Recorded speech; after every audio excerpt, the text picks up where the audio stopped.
तो दोस्तों क्या हो जब इविल डेड राइज और कॉन्जरिंग के मेकर्स मिल जाएं, तो तब बनती है ली क्रॉनिन्स द ममी मूवी। और आज मैं इसी फिल्म को एक्सप्लेन करूंगा जो कि अभी ही रिलीज हुई है 2026 में। अमेरिकन सुपरनैचुरल हॉरर है और इसके अंदर इन्वॉल्व हैं बहुत अच्छे प्रोडक्शन बैनर्स जैसे कि एटॉमिक मॉन्स्टर और ब्लमहाउस प्रोडक्शंस। ये मूवी वाकई में काफी बेहतरीन है। थिएटर्स के अंदर देखकर इस मूवी को अलग ही मजा आ गया था। एंड ट्रस्ट मी, ये मूवी भूत बंगला से लाख गुना ज्यादा अच्छी है। और रिसेंटली मैंने भूत बंगला फिल्म को भी एक्सप्लेन कर दिया है, इनकेस आपने मिस कर दिया जाकर देख लीजिए। साथ ही साथ फ्रॉम का सीजन 4 भी आ चुका है, उसकी वीडियो भी जल्दी आएगी और एक और बहुत बढ़िया मूवी की वीडियो भी आने वाली है। तो जल्दी से चैनल को सब्सक्राइब कर लो, बहुत ही बढ़िया कंटेंट आने वाला है। तो चलिए अब बिना किसी देरी के चलते हैं सीधा वीडियो की तरफ।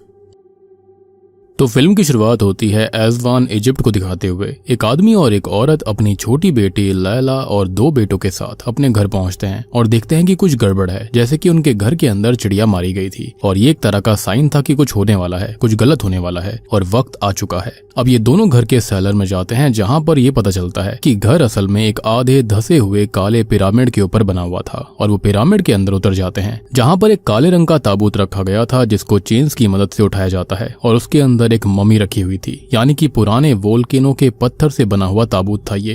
अब ताबूत को उठाने पर पहले तो उनको सुकून मिलता है कि अभी वक्त नहीं आया है, लेकिन अचानक से जो मम्मी होती है वो हिलने लगती है और देखती है और अचानक से एक सुपर नेचुरल फोर्स यहाँ पर इस आदमी को हुक से लटका कर खत्म कर देती है। जबकि इस आदमी की बीवी ये सब देखकर बस डर के मारे देख रही थी, यानी कि इस मम्मी के अंदर पक्का किसी खतरनाक चीज को कंटेन किया गया था जो कि अब आजाद होने के कगार पर था। अब दूसरी ओर कायरो इजिप्ट के अंदर चार्ली कैनन नाम के एक इन्वेस्टिगेटिव टीवी रिपोर्टर को दिखाया जाता है जो कि अपनी प्रेग्नेंट बीवी लरीसा और उनके बच्चों केटी और सेबेस्टियन के साथ रहता है। अब जब लरीसा काम पर गई हुई थी तो चार्ली को खबर मिलती है कि उसको न्यूयॉर्क काम के लिए बुलाया गया है और वो वहीं पर शिफ्ट होंगे। ये खबर फोन पर वो लरीसा को देता है, जिसके चलते वो दोनों बहुत ही ज्यादा खुश हो गए थे। लेकिन तभी हम देखते हैं कि केटी को वही एज़वान वाली जो लेडी होती है वो मिलती है जो कि मैजिकल पावर्स रखा करती थी। वो लेडी जिसको अब से हम मैजिशियन बुलाएंगे, वो केटी से कहती है कि वो उसकी फ्रेंड लैला की माँ है, यानी कि लैला पहले से केटी को जानती थी और वो उसको कैंडी देकर केटी को फेंस तक बुलाती है। फिर एक एप्पल देती है और कुछ चैंटिंग करने लगती है, जिससे कि सेब के अंदर से एक कीड़ा निकलकर सीधा ही केटी के मुंह में चला जाता है और वो वहीं पर बेहोश हो जाती है। और इस कीड़े को देखकर आपको पक्का द मम्मी के ओरिजिनल मम्मी यानी कि द इमोटेप की याद आई होगी।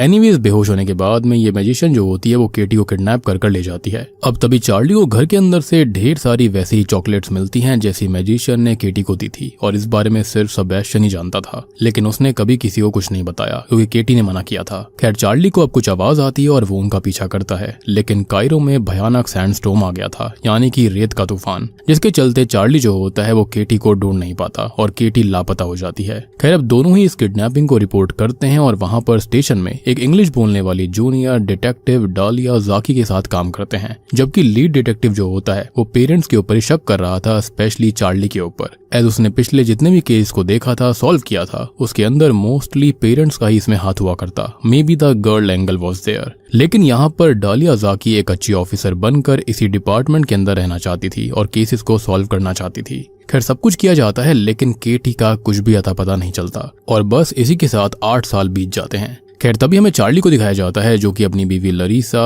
अपने बेटे सेबेस्टियन और उनकी तीसरी संतान मॉड के साथ में अल्बुकर्क न्यू मैक्सिको में लरीसा की कैथोलिक माँ कार्मेन के घर में रहते हैं। और हम जानते हैं कि केटी के गायब होने वक्त लरीसा प्रेग्नेंट थी, तो मॉड यहाँ पर उनकी तीसरी संतान थी। खैर तभी सीन जाता है एज़वान के डेजर्ट में, जहाँ पर एक टीनेजर साइकिल चलाते हुए जा रहा होता है कि तभी उसके बैकग्राउंड में एक प्लेन क्रैश होता है और बहुत ही तेज धमाका हुआ था, जिसके चलते वो वहां पर जाता है। अब इस धमाके के अंदर 2 पायलट्स मारे गए थे जो कि काफी खौफनाक तरह से खत्म हुए थे और शॉकिंगली उस प्लेन क्रैश के अंदर से वही काला ताबूत निकलता है जो कि बिल्कुल सही सलामत था। खैर अब आर्कियोलॉजिस्ट जो होते हैं वो इस ताबूत को स्कैन करते हैं जो कि 3000 साल पुराना था और वोल्केनो के एंशिएंट पत्थर से बना हुआ था और इतनी हाइट से गिरने के बावजूद उस पर एक खरोच तक नहीं आई थी, यानी कि समथिंग वाज प्रोटेक्टिंग दिस ताबूत, जो कि पक्का कोई शैतानी शक्ति हो सकती है। खैर वो ताबूत खोलते हैं और उसमें से मम्मीफाइड केटी मिलती है, जी हाँ, जो कि एंशिएंट इंस्क्रिप्शंस वाले पार्चमेंट पेपर में लिपटी हुई थी। जैसे ही कुछ पार्चमेंट पेपर हटाए जाते हैं केटी जाग उठती है और उसके मुंह से वही कीड़ा भी बाहर आता है जो कि शुरुआत में एप्पल के अंदर से उसके मुंह में चला गया था। एंड शॉकिंगली केटी जिंदा थी, जो कि इससे भी ज्यादा खतरनाक बात थी, एज 8 साल से केटी इसी ताबूत के अंदर बिना हवा पानी के, खाने पीने के और सनलाइट के जिंदा कैसे थी। खैर केटी जो होती है वो एक कैटाटोनिक और शॉक स्टेट में होती है और अपने आप को नुकसान ना पहुंचाए इसलिए उसको लगातार सेडेटिव्स के ऊपर रखा गया था। अब चार्ली के घर को दिखाया जाता है जहां पर बच्चों को शिकायत थी कि वो कभी बाहर घूमने नहीं जाते। अब जो कुछ हुआ था उससे वो दोनों ही अपने बाकी बच्चों को खोना नहीं चाहते थे, इसलिए फाइनली आज लरीसा और चार्ली मॉड और सेबेस्टियन को घुमाने के लिए ले जाते हैं। लेकिन तभी उनको केटी के जिंदा होने की खबर कायरो से आती है जिससे कि वो दोनों बहुत खुश थे। केटी की हालत दोनों देखते हैं और हालत काफी खराब थी। उसकी स्किन पेल थी, ड्राई थी, नाखून काफी लंबे और सख्त हो गए थे। सबसे बड़ी बात कि वो कुछ भी बोल नहीं रही थी और बस वो सभी के ऊपर हमला करने पर तुली हुई थी। और सबसे बड़ी बात कि उसने खुद के ही फेस पर खरोंचने के निशान बना लिए थे जिसके बारे में किसी को कुछ भी समझ में नहीं आता। डॉक्टर बस यही कहते हैं कि ये सब कुछ पक्का ट्रॉमा की वजह से हुआ होगा जो कि बहुत ही ज्यादा गहरा है, लेकिन प्यार से सब ठीक हो जाएगा। लेकिन दोस्तों शैतान कभी प्यार से ठीक नहीं होते। एनीवेज फिर भी चार्ली और लरीसा उसे घर ले जाने का फैसला कर लेते हैं। अब दूर से ही इन दोनों को ऑफिसर जाकी भी देख रही होती है जिसके पास ये लोग 8 साल पहले गए थे। अब फैमिली केटी को उसके बेडरूम में ही रखती है जो कि पहले फ्लोर पर था और रूम को पहले से ही सजाया गया था क्योंकि लरीसा अपनी बेटी को कभी भूल ही नहीं पाई थी। एक चीज और थी कि लरीसा केटी की इस हालत का जिम्मेदार मन ही मन में अपने पति को मना करती, एज उस दिन वो घर पर था जब केटी गायब हुई थी। अब लरीसा ने मेडिकल हेल्प लेने से मना कर दिया था एज वो खुद ही अपनी बेटी को संभालना चाहती थी। सबसे बड़ी बात ये कि व्हील चेयर पर बैठाकर केटी को ऊपर शिफ्ट किया जाता है, लेकिन ऑब्जर्व करने वाली बात ये थी कि केटी का बर्ताव अजीब सा और अनप्रिडिक्टेबल हो जाता है। वो रात को अपने कमरे से निकल जाती है और घर के वेंट्स में से इधर उधर भागने लगती है। वेंट से सारे रूम कनेक्टेड थे और वो किसी जानवर जैसे चल रही थी, चूहे जानवर खा रही थी। और इसी के चलते चार्ली ने अब सारे के सारे वेंट्स को स्क्रूज के जरिए सील कर दिया था। सबसे बड़ी बात कि इनके घर के आसपास कायोटीज वगैरह भी घूम रहे थे, भेड़िए भी घूम रहे थे, जो कि दर्शाता है कि पक्का यहाँ पर कोई ना कोई शैतानी शक्ति इन्वॉल्व हो रखी थी। एनीवेज कार्मेन ये सब देखकर केटी के सामने प्रेयर्स करने लगती है, लेकिन केटी अब पहली बार इससे रिएक्ट करती है जैसे कि उसको तकलीफ हो रही हो और वो अपनी ही नानी की नाक तोड़ देती है जिससे कि सभी शॉक्ड रह गए थे और फिर उसको सेडेटिव्स देकर शांत किया जाता है।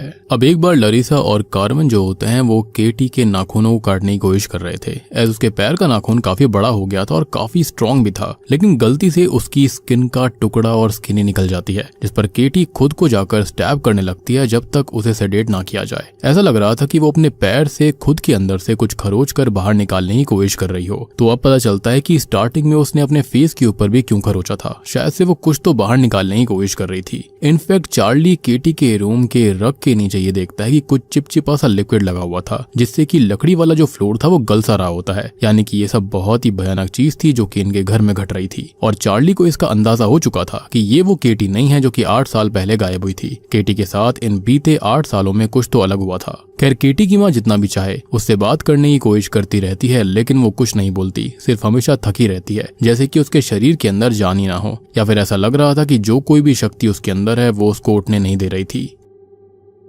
खैर चार्ली केटी के बैंडेजेस पर लिखे हुए स्क्रिप्चर्स को नोटिस करता है जो कि किसी चमड़ी या फिर पार्चमेंट टाइप के पेपर पर लिखे गए थे। ताबूत की जो फोटोग्राफ थी उसके जो स्क्रिप्चर्स थे वो भी बिल्कुल सेम टू सेम थे, यानी कि केटी जो कुछ भी खरोच कर निकालने की कोशिश कर रही थी वो यही स्क्रिप्चर्स थे। अब जवाब पाने के लिए चार्ली वहीं के कम्युनिटी कॉलेज के एक आर्कियोलॉजी के प्रोफेसर से मिलता है। प्रोफेसर बताते हैं कि ये एक एंशिएंट डीमन नेज़मेरेनियन है, क्योंकि इस स्क्रिप्चर के ऊपर जो टेक्स्ट लिखे गए हैं उसके ऊपर ये शब्द सेम बार आया है और ये प्रोटेक्शन स्क्रिप्चर्स हैं।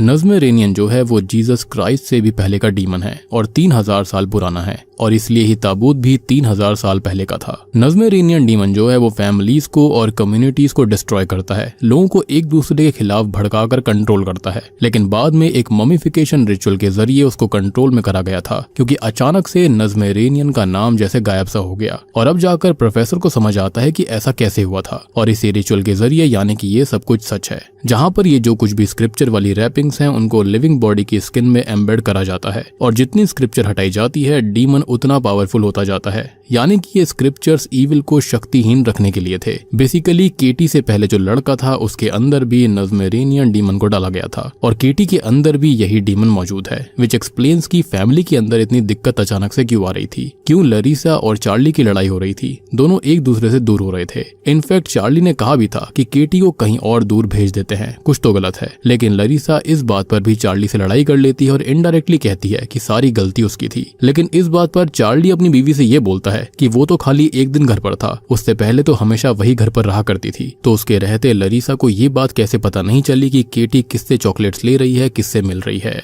अब हमको एक चीज और पता लगती है कि किडनैपिंग से पहले केटी ने गर्ल स्काउट्स में मोर्स कोड सीखा था। तो चार्ली अपनी बेटी के सामने बैठकर रो रहा होता है, उससे माफी मांग रहा होता है कि वो उसको बचा नहीं पाया। तो शायद उसके अंदर की केटी अचानक से जाग उठती है। वो कुछ बोल तो नहीं पाती, लेकिन तभी उसकी पजल्ड हुई बॉडी दांतों से क्लिकिंग साउंड से मैसेजेस देने लगती है। चार्ली इस पैटर्न को नोट करता है और केटी के बॉक्स से मोर्स कोड को निकाल कर लाता है और उससे उसको एक नाम मिलता है जो कि था लैला। अब इस बात को चार्ली ऑफिसर डालिया जाकी को बताता है। खैर अब चार्ली जाकी को सब कुछ याद दिलाता है और उस पर गुस्सा करता है कि उस दिन आप लोगों ने मुझ पर ही शक किया था, लेकिन जाकी का कहना था कि ये उसके सीनियर की राय थी, ना कि उसकी। लेकिन आज उसके सीनियर जिंदा नहीं है और अब वो इंचार्ज है और उसने ढेर सारे केस सॉल्व किए हैं, लेकिन जिंदा लोग ज्यादा नहीं मिलते और वो केटी के किडनैपर का पता जरूर लगाएगी, ये उसका वादा है। वो अपने सीनियर से काफी अलग है। चार्ली बस यहाँ पर ये जानना चाहता था कि 8 साल पहले उसकी बेटी के साथ हुआ क्या, क्योंकि उसके शरीर से स्क्रिप्चर्स का गिरना और ये इतनी पुरानी भाषा है और उसके ऊपर ये क्या कर रही थी। सबसे बड़ी बात कि उसकी बेटी ताबूत में क्यों थी। खैर लैला का नाम सुनकर तो जाकी ये पूछती है कि इजिप्ट के अंदर हजारों लैला होंगी, फुल नेम उसको चाहिए होगा, जिसके चलते जाकी ये कहती है कि कोई तो नाम उसको याद होगा, उसकी कोई पुरानी फ्रेंड या फिर केटी की कोई पुरानी दोस्त, कोई पुराना लेटर आया हो जिससे कि कोई तो नाम, कोई तो हिंट उनको मिल पाएगा। खैर तभी चार्ली डेस्परेट होकर पुराने लेटर्स को ट्रंक में सर्च करता है और इजिप्ट से आया हुआ एक कार्ड उसको मिलता है जो कि लैला खलील का होता है और उसमें वही कैंडी होती है जिससे केटी को ल्योर करा गया था। यानी कि केटी से सीक्रेटली फ्रेंडशिप लैला से उसकी माँ मैजिशियन ने करवाई थी ताकि नज़्मेरेनियन के लिए एक नया शरीर, एक वेसल ढूंढा जा सके। खैर अब चार्ली जो होता है वो डालिया जाकी को फुल नेम बता देता है जो कि था लैला खलील, जो कि कायरो में उस एड्रेस को ट्रेस करती है और उसकी तरफ से काफी सारे लेटर्स ऑलरेडी भेजे गए थे। लेटर के अंदर सॉरी भी लिखा गया था कि वो केटी के साथ ऐसा करना नहीं चाहती थी, मीनिंग कि सब कुछ प्री प्लान था और लैला इसका पार्ट नहीं बनना चाहती थी, लेकिन उसकी माँ ने उससे ये करवाया था, यानी कि उसी मैजिशियन ने। खैर जाकी को पता चलता है कि इस नाम की लड़की का घर तो रेगिस्तान के बीचों बीच है, यहाँ पर हरियाली है, जो कि खुद से तो नहीं हो सकता। और बस जाकी समझ जाती है कि वही किडनैपर है और वो यहीं पर है। अब वो अकेली ही एजवान जाती है लैला की माँ के घर पर, जो कि शॉकिंगली वही स्टार्टिंग वाली लोकेशन थी। यानी कि ये लोग कितने खतरनाक थे कि इतना कुछ करने के बावजूद भी इनको खौफ नहीं था। खैर जो लोग नज़्मेरेनियन डीमन को कैद कर रहे होते हैं तो उनके लिए डर क्या ही होगा।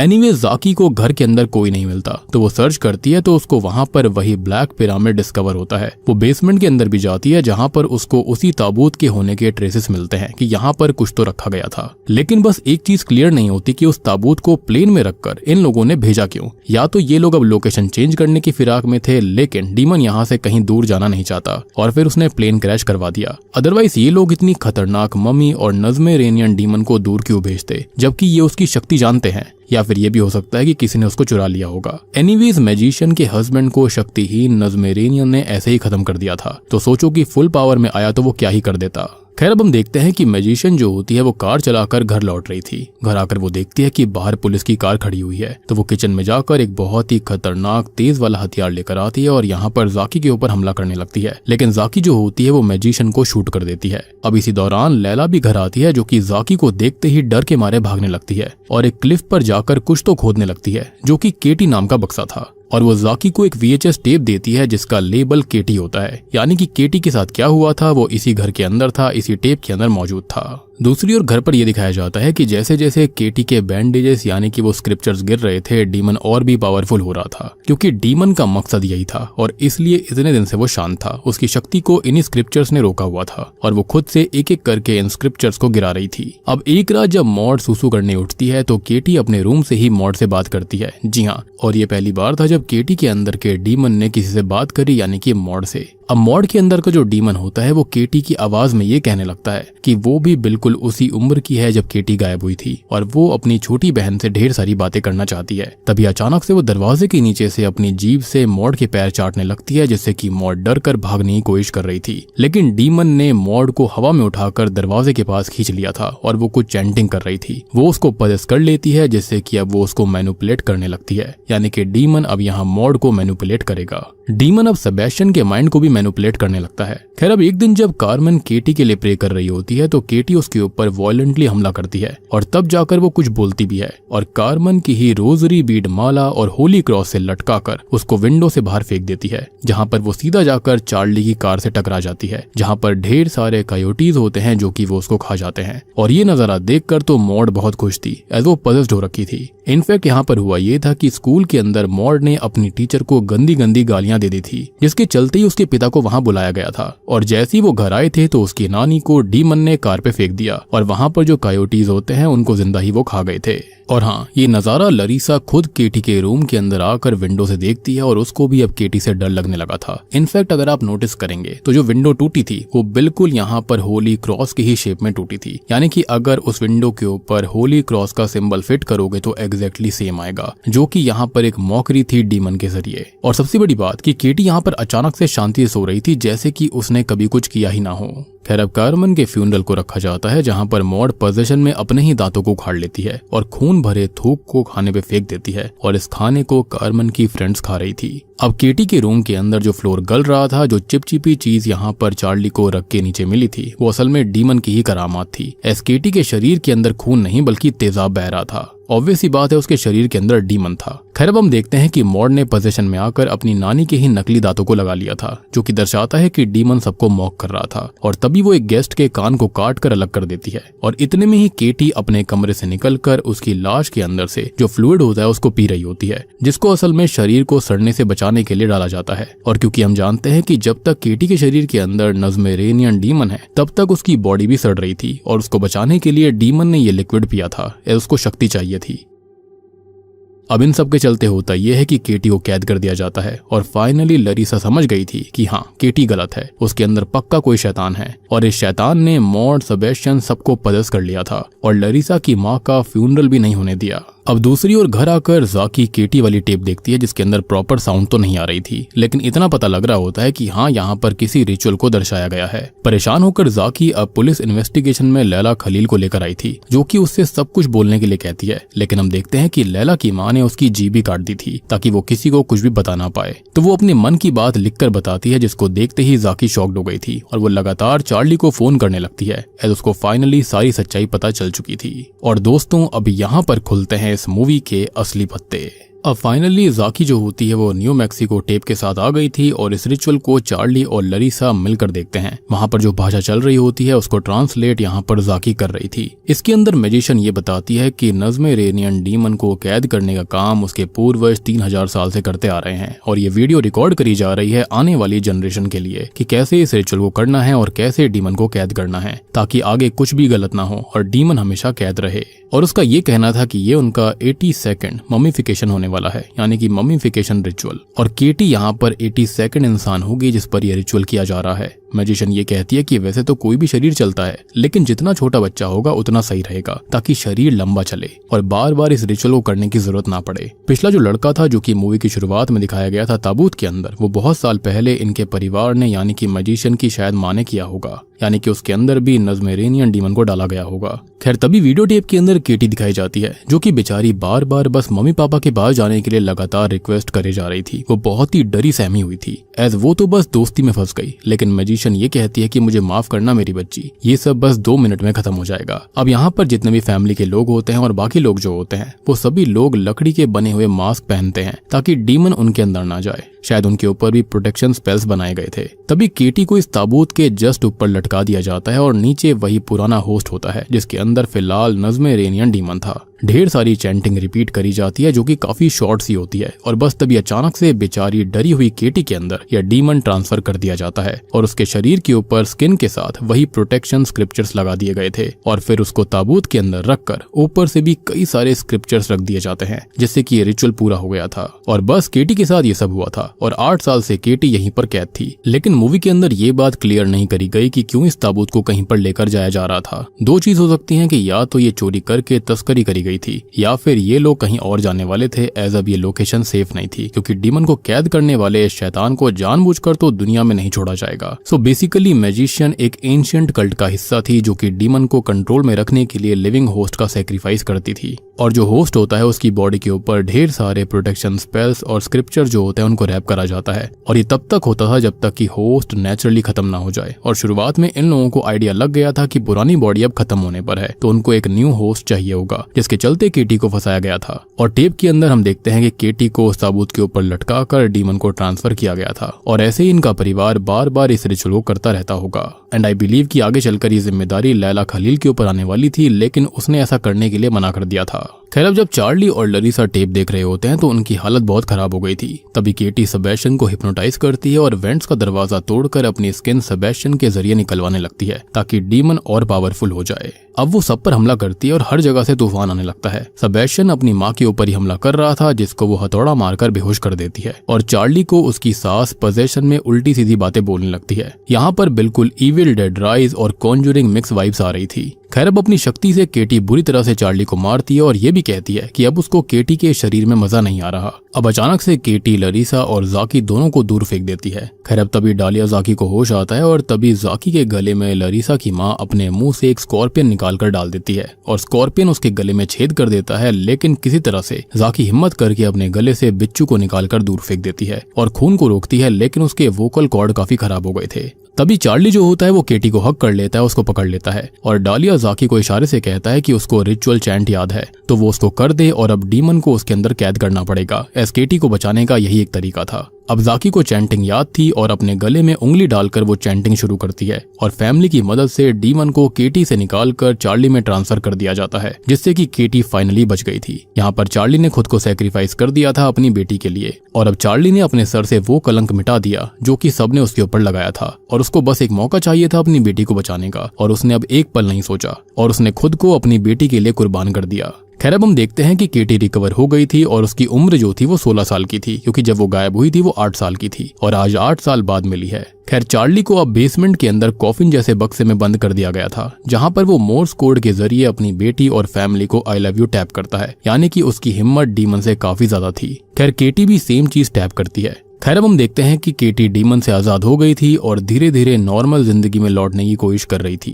वो अपने भाई बहनों के साथ में गेम्स भी खेलती है जो कि वो बचपन में खेलती थी, यानी कि सेबेस्टियन के साथ में। खैर, अब कुछ वक्त के बाद में लरीसा जो होती है वो जाकी को कॉल करती है और ये कहती है कि चार्ली के बारे में कुछ बात करनी है। तभी टू आवर शॉक कायरो के अंदर मैजिशियन अभी भी जिंदा थी और जेल के अंदर बंद होती है। उसको एक नर्स आकर रोज ट्रीट करा करती थी, लेकिन तभी एक दिन लरीसा नर्स के रूप में आकर उसको सेडेटिव्स दे देती है और यहाँ पर जाकी भी उसके सेल में आ गई थी और तभी वहाँ पजेस्ड हुए चार्ली को लाया जाता है। जाकी ये कहती है कि अब मैजिशियन को याद हुआ कि क्या ही होने वाला है, क्योंकि उसने जो किया था वो हो सकता है कि दुनिया के लिए सही हो, लेकिन उसने जो पाप किए वो बहुत ही ज्यादा गलत था, यानी कि जो जरिया चुना वो गलत था। केटी को चुनना बिना ये सोचे कि उसके परिवार का क्या होगा, क्योंकि हर परिवार के लिए उसका बच्चा उसकी दुनिया होता है और उसके लिए अब उसको सजा मिलेगी। और अब बस जाकी जो होती है वो रिचुअल चैंटिंग शुरू करती है ताकि चार्ली को आजाद किया जा सके और मैजिशियन को इस डीमन के लिए सैक्रिफाइस किया जा सके। मैजिशियन को सेडेटिव इसलिए दिया गया था ताकि वो कुछ भी ना कर पाए और बस फाइनली डीमन को अब मैजिशियन के अंदर कैद कर दिया जाता है और बूम, इसी के साथ में ली क्रॉनिन्स द ममी मूवी यहीं पर खत्म हो जाती है। तो दोस्तों, ये थी ली क्रॉनिन्स द ममी फिल्म की कहानी। उम्मीद करता हूँ कि आपको ये लेटेस्ट 2026 की अमेरिकन सुपरनैचुरल हॉरर मूवी पसंद आई होगी। अब देखो, ये जो मूवी है वो इविल डेड राइज और कॉन्जरिंग फिल्म के मेकर्स ने ही मिलकर बनाई है, जो कि काफी ज्यादा बेहतरीन है। मूवी के अंदर आपको समय समय पर कॉन्जरिंग वाइफ्स मिलेंगी, समय समय पर आपको बिल्कुल इविल डेड राइज वाला फील मिलेगा। जैसे कि केटी जब व्हील चेयर पर होती है और वो हवा में उड़ने की कोशिश कर रही होती है तो वो पार्ट 1 कॉन्जरिंग का बिल्कुल रूप था। जैसे कि बैथशेबा जो होती है वो हवा में उड़ने की कोशिश कर रही थी, सेम बिल्कुल वही चीज होती है। और जब हमको इविल डेड राइज जैसा फील होता है तो हमको समझ में आता है कि यहाँ पर एक साथ कई सारे लोगों को पजेस करना इविल डेड राइज मूवी के अंदर हुआ था, जो कि काफी इंटरेस्टिंग चीज है। और नज़्म रेनियन जो डीमन है वो भी इसी तरह का डीमन था जो कि अपने कर्ज को फैलाता रहता है। और पर्सनली बात करूं तो ये मूवी भूत बंगला मूवी से काफी ज्यादा अच्छी थी, काफी बढ़िया थी। यहाँ पर द ममी मूवी को एक तरीके से नया रूप देने की कोशिश करी गई है, रीलिव करने की कोशिश करी गई है पुराने मोमेंट्स को, जो कि काफी बेहतरीन है। इमोटेप के मुंह से जो यहाँ पर कीड़े निकलते हैं उसका भी रेफरेंस दिया गया था, जो कि काफी अच्छा था। मतलब कि जब इसका ट्रेलर आया था मुझे इससे काफी एक्सपेक्टेशन थी और ये मूवी एक्सपेक्टेशंस पर खरी उतरी है। काफी बढ़िया फिल्म है, आप इसको जाकर जरूर देखना। बाकी सारी चीजें मैंने आपको यहाँ पर ऑलरेडी समझा दी हैं, सारी चीजें आपको पहले ही बता दी हैं। और इस मूवी के अंदर कोई भी मिड क्रेडिट सीन या फिर पोस्ट क्रेडिट सीन नहीं है और इसका कोई भी पार्ट 2 नहीं आएगा, क्योंकि ये जो कहानी है वो एक स्टैंड अलोन फिल्म है। इसको यहीं पर खत्म कर दिया गया है, जो कि मेरे हिसाब से काफी बढ़िया चीज है, क्योंकि अब यहाँ पर आगे दिखाने के लिए कुछ था नहीं। बाकी रिसेंटली मैंने भूत बंगला फिल्म को भी एक्सप्लेन कर दिया है, इनकेस आपने मिस कर दिया है वो भी जाकर देख लो, उसका लिंक आपको नीचे डिस्क्रिप्शन पिन कमेंट में मिल जाएगा। साथ ही साथ चैनल के ऊपर बहुत ही बढ़िया कंटेंट आने वाला है, फ्रॉम सीजन 4 भी आने वाला है। साथ ही साथ एक बहुत ही बढ़िया साउथ इंडियन मिस्ट्री मूवी है वो भी आएगी। तो यहाँ पर आपको काफी कुछ देखने के लिए मिलेगा, जिसके लिए आपको चैनल को सब्सक्राइब करके रखना है ताकि नोटिफिकेशन आप तक सबसे पहले पहुंच जाए। इनकेस अगर आपको कोई डाउट है मूवी के लिए तो आप कॉमेंट सेक्शन में पूछ सकते हो, मैं आपको उसका जवाब जल्दी से जल्दी दे दूंगा। तो मैं आप सबको मिलता हूँ अगली वीडियो के साथ में, तब तक के लिए